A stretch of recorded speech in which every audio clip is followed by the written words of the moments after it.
Bismillahirrahmanirrahim. Alhamdulillah Rabbil Alamin. Wabihi nasta'in ala umuri dunya waddin. Allahumma salli wa sallim wa barik ala habibir rahman wa sayyidil akwan al-hadir ma'a man salla alaihi fi kulli zaman wa makan wa ala alihi wa sahbihi wa tabihi bi ihsan. Muslimina musliman rahimakumullah.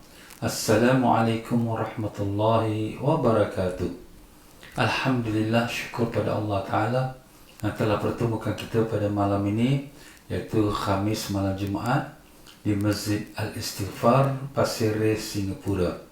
Marilah sama-sama para jemaah sekalian, sebelum kita mulakan pengajian kita beristighfar, memohon ampun kepada Allah dan mengingati tiada Tuhan melainkan Allah dan menyebut nama Allah.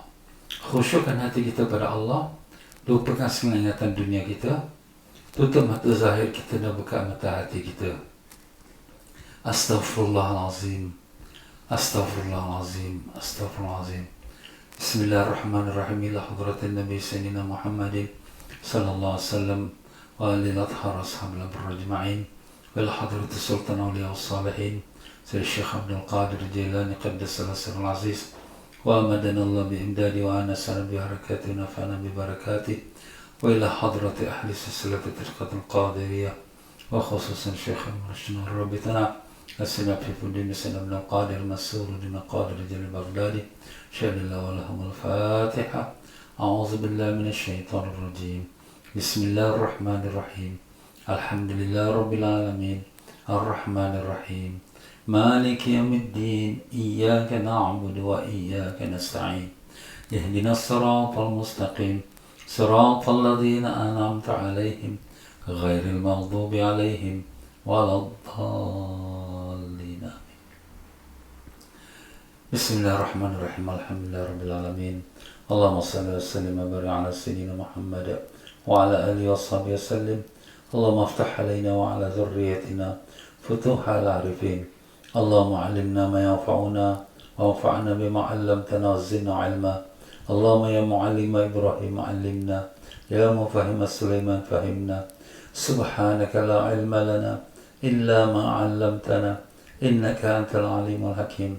Wa la hawla wa la quwwata illa billahil 'aliyyil 'azim.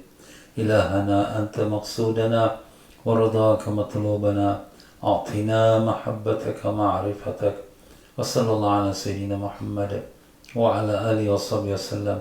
الحمد لله رب العالمين.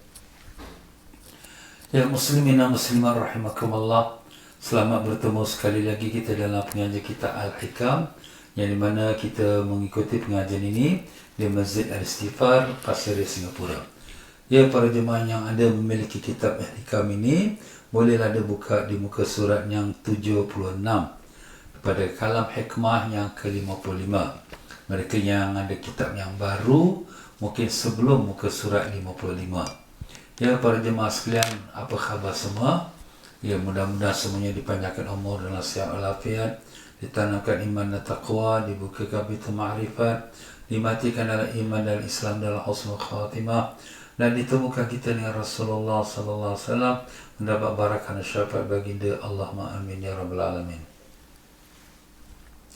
Ya tuan-tuan dan puan-puan rahimakumullah, pengajian kita lebih kurang pada 3 minggu tidak kita adakan pengajian kerana saya sendiri menghadapi keadaan yang tidak sihat, tetapi dengan berkat doa para semua para pelajar-pelajar, alhamdulillah Allah pinjamkan kembali kesihatan untuk sama-sama kita berkongsi dalam pengajian kita, insya-Allah.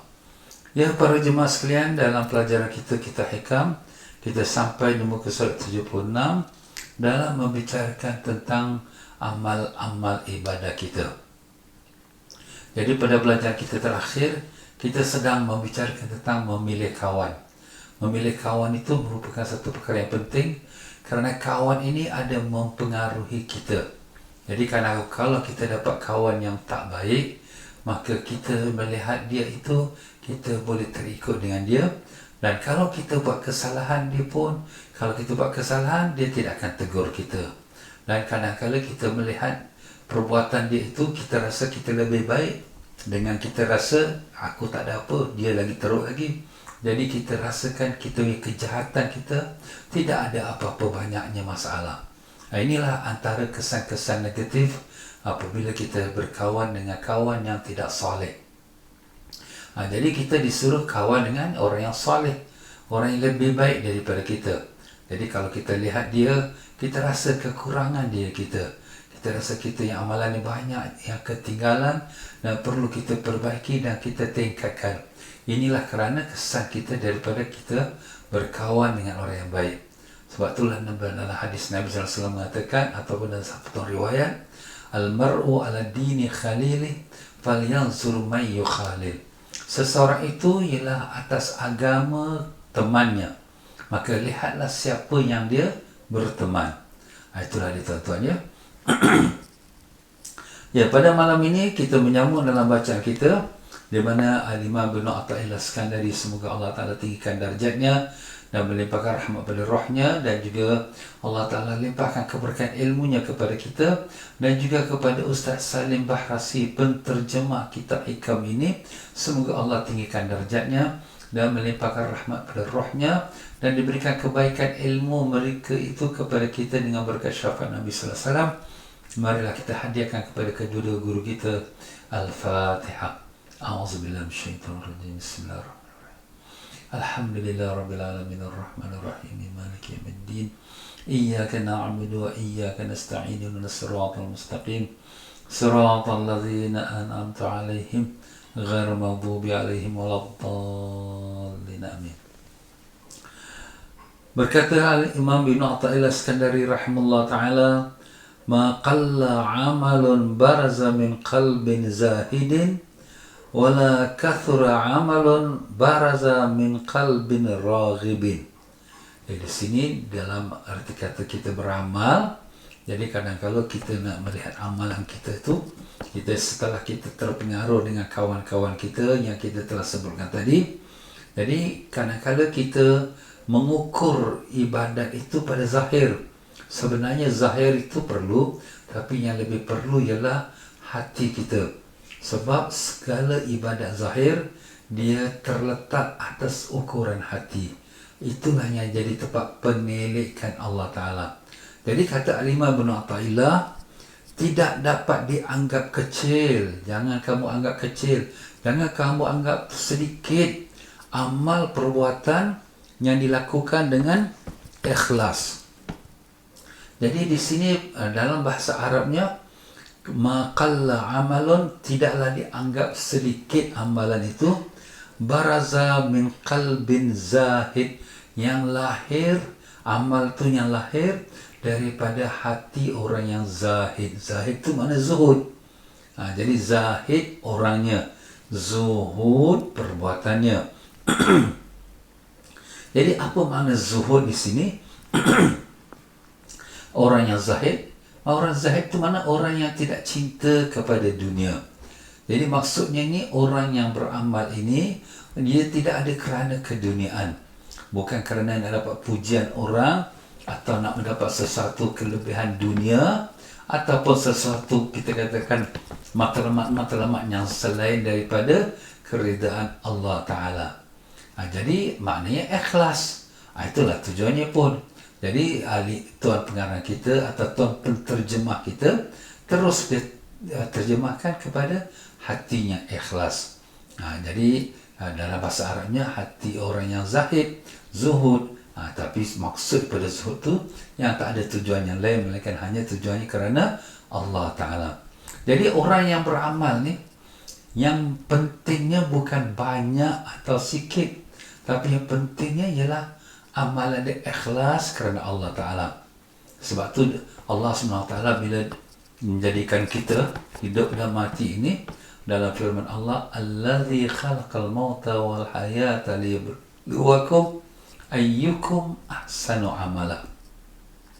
Dialah Allah yang menjadikan mati dan hidup untuk menguji kamu, siapakah antara kamu yang terbaik amalannya.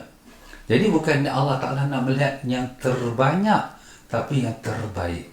Dan baik itu terletak yang pertama sekali ialah ikhlas.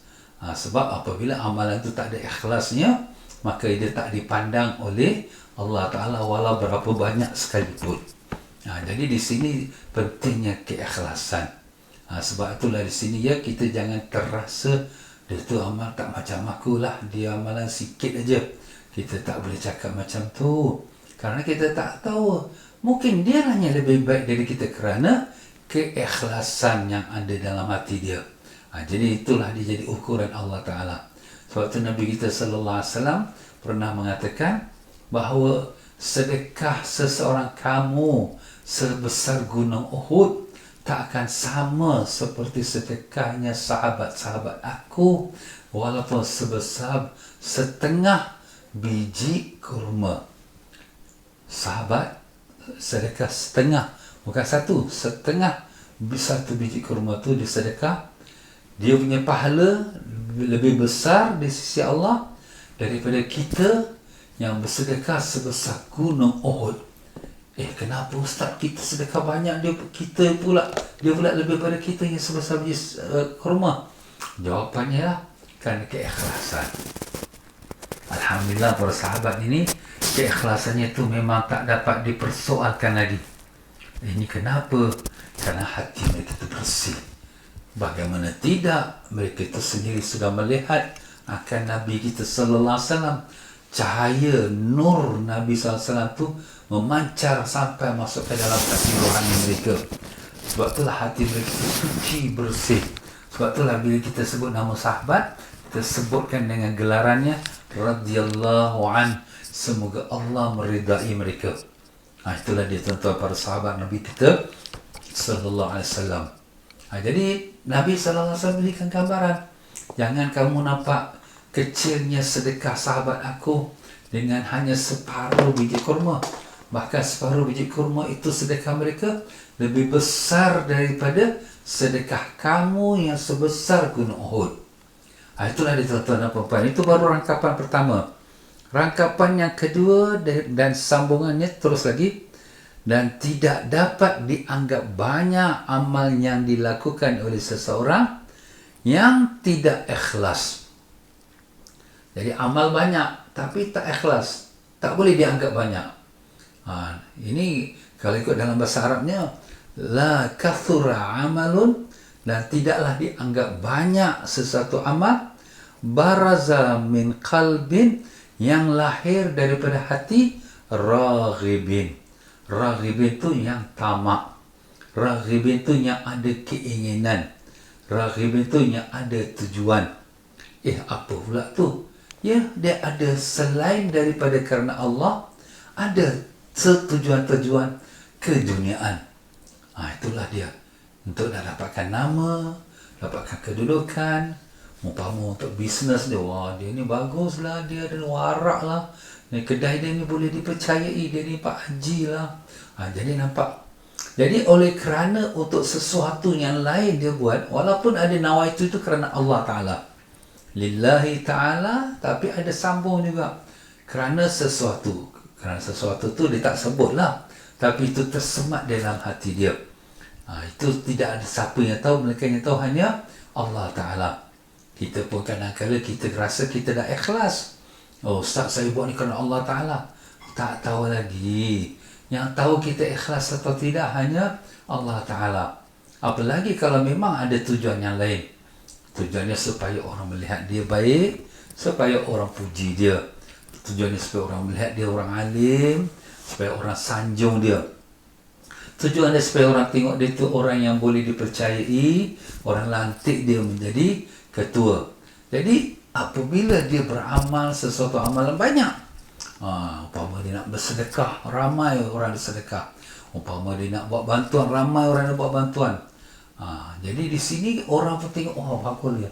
Tapi kalau tujuan itu kerana supaya orang mengangkat dia, nak naikkan nama dia, nak tak angkatkan dia jadi ketua atau sebagainya lah, selain daripada niat kerana Allah, maka itu tidak dianggap mulia, bahkan tak diambil kira oleh Allah Ta'ala.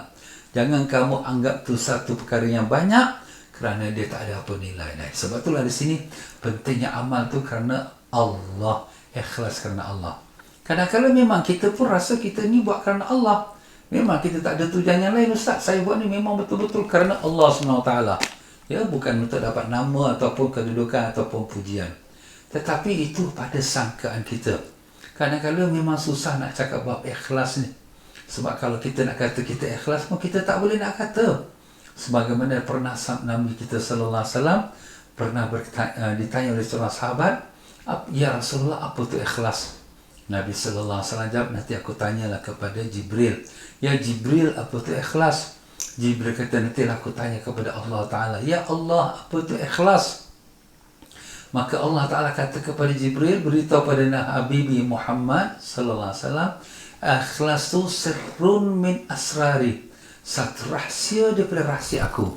Ahabahu liman asya, aku berikan, aku hadiahkan pada siapa yang aku kehendaki." Jadi maknanya tahu hamba tu ikhlas atau tidak hanya Allah. Kadang-kadang kita pun rasa kita ikhlas, tapi sebenarnya kita belum ikhlas. Nah, memang tuan-tuan dan puan-puan ya, ikhlas ni rahsia. Bila kita kata rahsia, yang tahu hanya Allah. Itulah namanya rahsia. Jadi sebab itulah di sini kadang-kadang kita nak kata, "Ambillah ni, saya hadiah awak ni, saya ikhlas."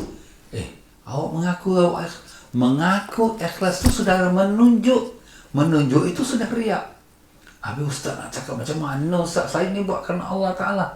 Cakap je lah, ambillah hadiah saya ni yang tak seberapa ni. Semoga Allah terima dia menjadi amalan ikhlas. Kita mengharap Allah jadikan dia amalan ikhlas. Sebab tu di sini orang yang ikhlas ni pun dia bimbang atas diri dia. Kenapa? Dia takut diri dia tertipu dengan amalan dia. Sebab tu berkata salah seorang ulama iaitu Sahal Tasatturi mengatakan, "Al-nasu halka." Semua manusia itu binasa. Binasa kerana apa? Kerana mereka akan mati dan mereka akan menghadap mahkamah Allah, di mana amalan-amalan mereka itu akan dibongkar. Binasa kita, hancur kita, mati kita, habislah kita. Illal amilun, illal ulama. Melainkan alim ulama. Sebab ulama dia ada ilmu. Tetapi al-ulama'u maghrurun. Tapi ulama ni semua tertipu. Kenapa tertipu? Dia rasa dia sudah alim dah cukup. Belum. Illal amilin, melainkan orang yang beramal. Kalau ada ilmu tapi dia tak beramal, tak ada apa-apa manfaatnya. Ilmu tu tujuannya untuk beramal. Kalau tak beramal, tak ada apa faedah. Macam obat. Obatnya tujuannya untuk kita makan. Kita tak makan, tak sembuh sakit kita. Wal amilun mardudu, dan orang yang beramal tu ditolak amalannya. Illal mukhlisin, melainkan orang yang ikhlas. Allah, ya. Dia amalan banyak, sedekah banyak, setinggi gunung, tapi semua yang ditolak oleh Allah Ta'ala. Illal mukhlisun, melainkan orang yang ikhlas. Allah, Allah, Allah. Kita pun bimbang tuan-tuan. Nak mengaku kita ikhlas pun kita tak berani. Maka disebut lagi wal mukhlisun, dan orang ikhlas tu ala wajalin bima yukhtamu bih, sentiasa dalam kebimbangan bagaimana dia di akhir umur. Allah. Dia pun dalam takut. Bukan dia rasa, aku dah amal, aku dah ikhlas, aku nak mati bila terserah pada Allah, aku dah siap sedia. Tidak. Ya para jemaah sekalian, orang yang ikhlas itu pun rasa bimbang akan dirinya. Bagaimana dia mati, apakah mati beriman, mati dalam Islam, atau sebaliknya. Jadi pokoknya di sini tak ada siapa yang merasakan ketenangan atas rasakan aman daripada takut dia itu terjatuh dalam riya, ujub, yang dimana dia terkeluar daripada ikhlas. Jadi begitulah dia para jemaah sekalian, bila kita sudah beramal, kita jangan rasa puas hati. Aku buat ni kerana Allah. Tidak. Tapi kita minta kepada Allah, ya Allah, terimalah amalanku ni ya Allah. Jadikanlah dia satu amalan yang ikhlas kerana mencari keridaan-Mu ya Allah. Itulah kita minta pada Allah. Jadi begitulah dia tuan-tuan dan puan-puan rahimakumullah, di dalam kita beramal. Sebab tu Allah Ta'ala mengatakan wala tuzakku anfusakum huwa a'lamu biman ittaqa. Jangan kamu rasa diri kamu sudah bersih, dialah yang tahu siapa yang berlebih takwa.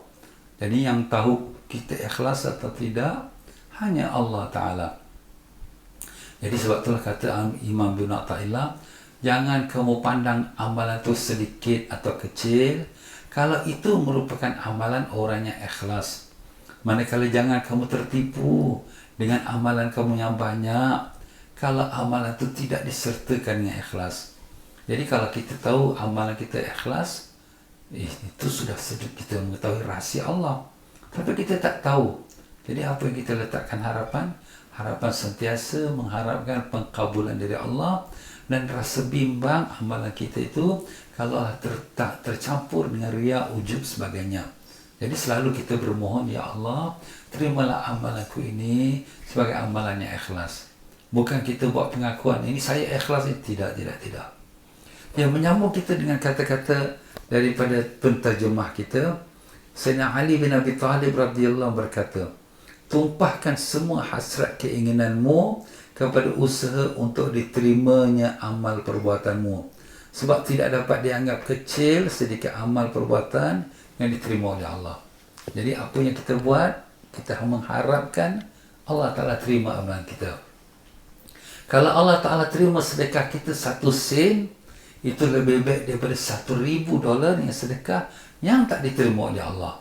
Kerana bila Allah Ta'ala terima amalan kita, itu tanda kita adalah orang yang bertakwa. Inilah Allah Ta'ala firmankan, A'udzubillahi minasyaitanir rajim, innama yataqabbalullahu minal muttaqin. Sesungguhnya Allah hanya menerima amal perbuatan dari orang yang bertakwa, yaitu orangnya hatinya ikhlas karena Allah Ta'ala. Orang takwa itu orang yang hatinya ikhlas. Jadi berkata alim-alim ulama, sebahagian ulama kata, kalau aku tahu satu sujud aku diterima oleh Allah, aku bercita-cita untuk mati. Kenapa? Sebab kalau Allah sudah terima satu sujud aku, artinya aku termasuk dalam golongan orang yang bertakwa. Dan kalau sudah termasuk golongan takwa, maka Allah Ta'ala terima amalan kita. Itulah dia tuan-tuan dan puan-puan, ya. Abdullah bin Mas'ud radhiyallahu berkata, 2 rakaat yang dilakukan oleh seorang alim yang mengerti dan ikhlas. Yang 2 rakaatnya, iaitu tidak rakus pada dunia, bukan kerana sesuatu kelebihan dunia, tidak.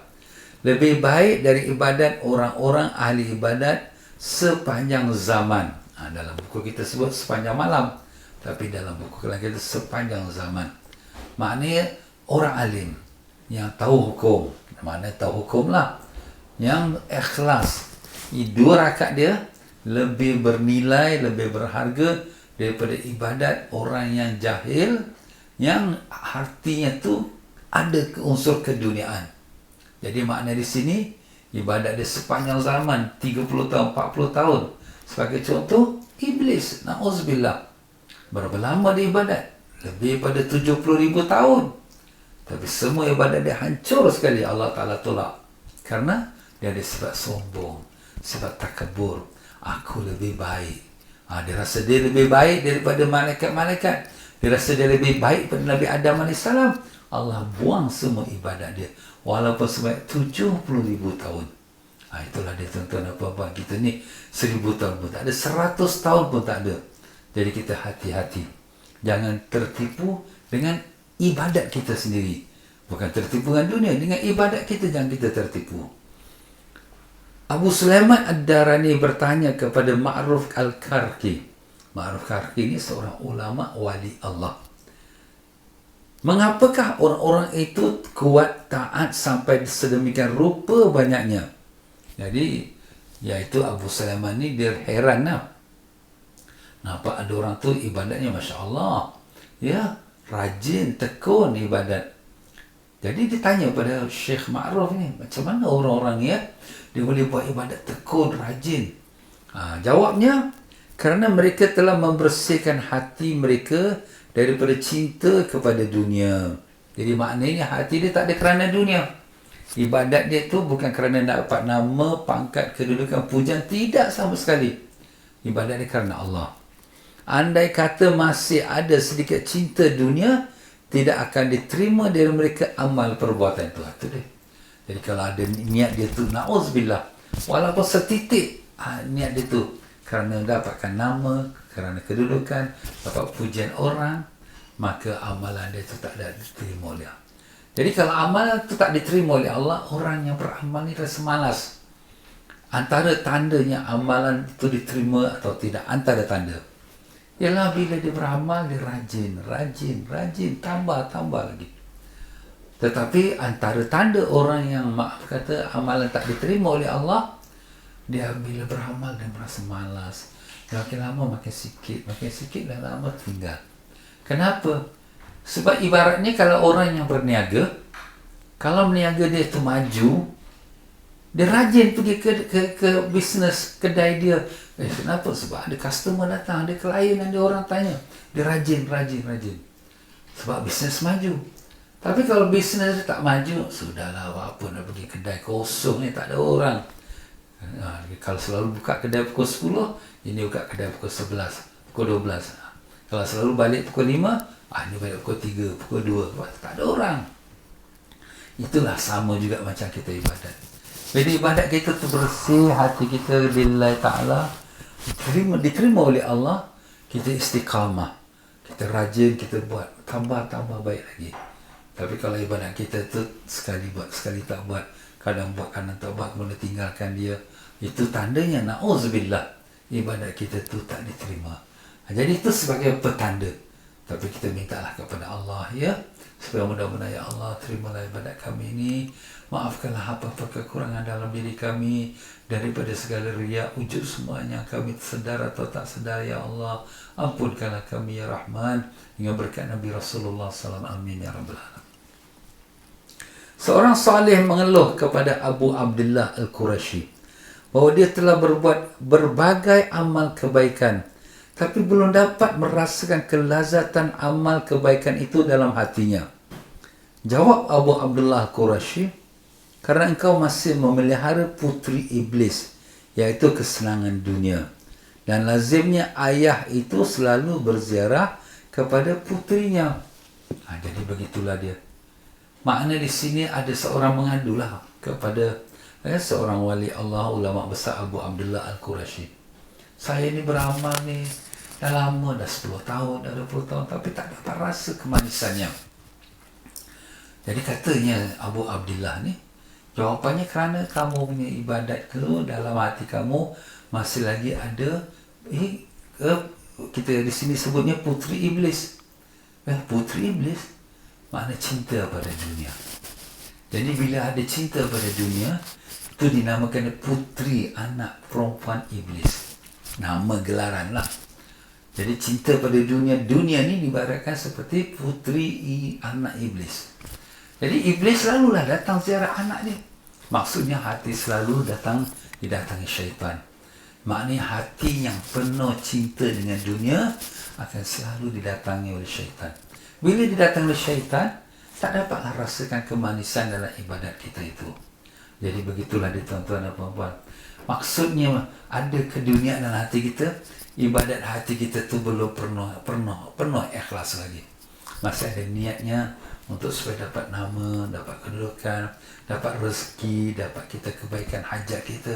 Jadi ibadat itu bukan kerana Allah, memanglah kerana Allah, tapi ada terselit kerana nak mudah rezeki, nak dapat kita kerja, nak dapat kita punya hajat. Oh, macam tu. Jadi yang baiknya macam mana Ustaz? Yang baik kerana Allah Ta'ala, tak ada apa-apa sebab dunia. Rezeki kita tu kita minta pada Allah. Bukan ibadat aku ni kerana dapat rezeki. Kesihatan sembuh sakit tu kita minta pada Allah. Bukan ibadat aku ni supaya aku sembuh sakit, tidak. Jadi kita buat ibadat semata-mata kerana Allah. Yang hajat kita tu kita minta kepada Allah, bukan kerana ibadat kita. Jadi sandaran kita bukan pada ibadat, sandaran kita kepada Allah Subhanahu Wa Taala. Allahu Akbar. Itulah dia tuan-tuan ya. Jadi itulah dia tuan-tuan dan puan-puan untuk malam ini. Pengajian kita ringkas saja. Saya pun belum sihat sangat ya.